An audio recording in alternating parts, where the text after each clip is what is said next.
everyone does the same thing when they're on camera. Yeah. And they act, but just ignore it and you'll forget about it. Now it's recording.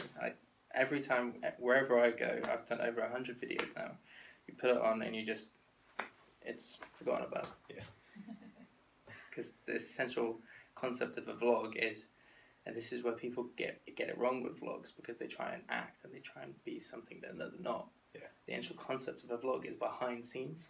Yeah. Yeah, it's the snippets of real life, isn't it? You know, people like influencers that I grew up with, like Casey Neistat, but he doesn't even do it anymore. He's gone off the grid, but that's what he used to say. You know, it's just behind the scenes. But now people are taking it on to another level. They're trying to be something that they're not, and they're trying to big it up too much. And now it's gone a little bit not what I'm trying to do.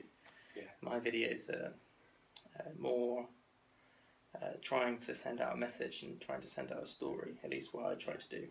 Yeah. But I think that's still what's the most successful sort of content, isn't it? Is if it's authentic, it's relatable, and people engage better with it because they can relate to it. But, you know, be true with your content. And that's whether it's Instagram, LinkedIn, Twitter. I always try and put out at least 3 to 4 pieces of content on all platforms a day. That's what I try and do every day. That's good. That's impressive. I'm impressed with that. I manage one a day. That should be your target, and that's what I tell the people that I reach out to, or whether it's the ex-PTs, restaurants, whatever. That should be. If you're not doing that, then you're behind. Yeah. Yeah. Because other people will do it, and let's not forget these platforms are free. Yeah. So you're not missing out. I think that's why people struggle to commit to it, isn't it? It's because it's free. They almost feel like they haven't applied their own value to it. If you had to pay a £5 every time you posted something, you would attach some value to that piece of content. Exactly. It's a very good point, actually. But that's why. Yeah. Because they're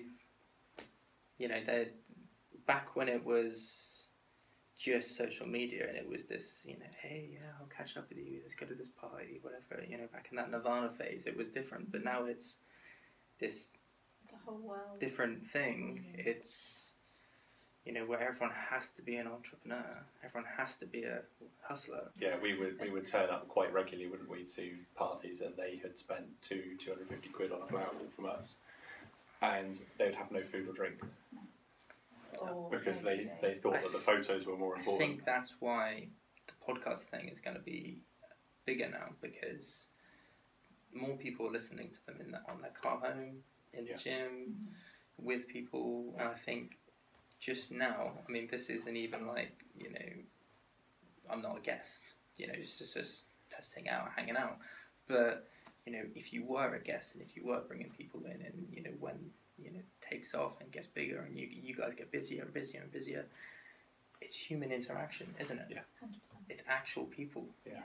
But it's authentic, and it's quite an intimate sort of way of getting the message across as well, because like you say, when you're in the car or when you're sat at work and you put your headphones on or you turn the radio up and listen to a podcast, you're so focused on that content because there's nothing else you can do. So it's not like we're watching the telly and you get up and make a cup of tea, you get some loo, to engage someone for 20 minutes, 40 minutes, or an hour is very hard. Yeah. And podcasting, because it takes advantage of those opportunities where you can't do anything else, like you're at work or you're in the car or you're stuck on the tube. You're so limited in what can distract you that it gets a lot more of your attention for a lot longer. And because it shuts off that sense, you can't hear anything else. So, that sense has been completely shut off and focused on that podcast.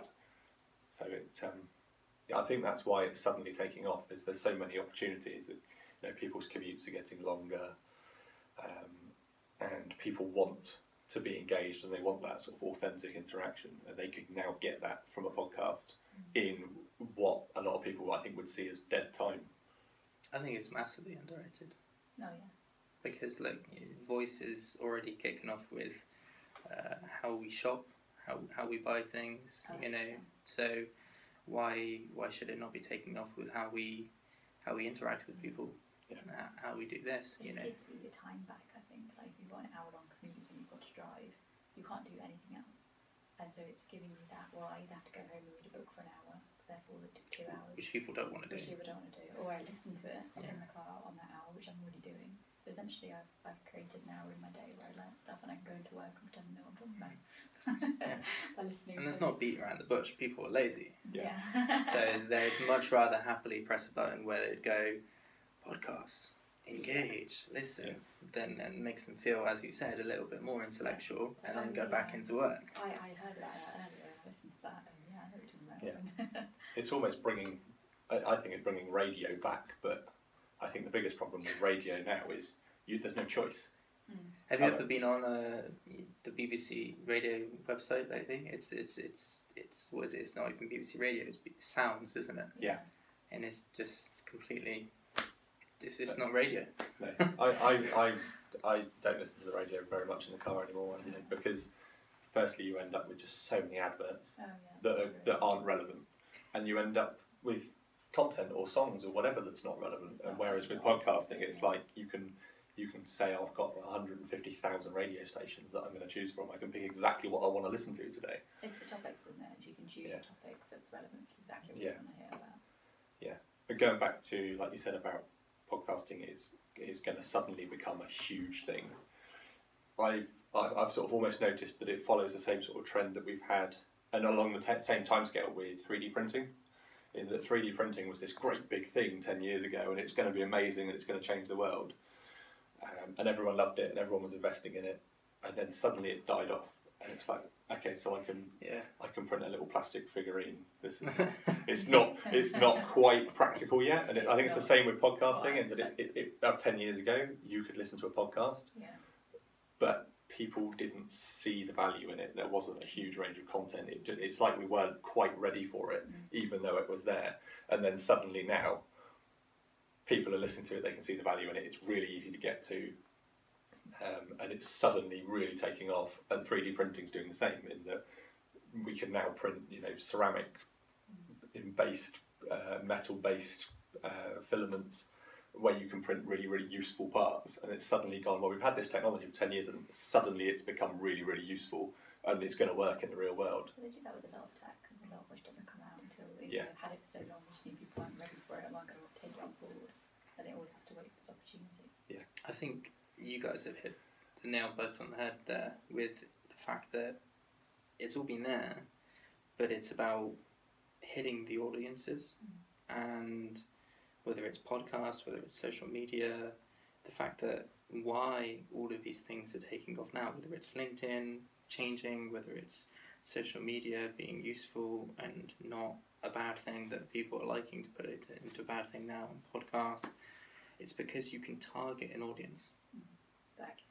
You can do that with radio, you can do that with TV. I mean, you could, but it changed. It was expensive as well. And it was expensive. Make your own TV channel and decide this is what I'm going to talk about. So everything changes after a certain amount of time. And now, in this time that we're in, we have so much stuff that you can literally go, right, okay, they live here, and they're this age group and whatever, and we can talk about this or that, and we can go, right. Yeah, right. It's a very good point. The platform's always been there, but now the technology that accompanies it has made it accessible.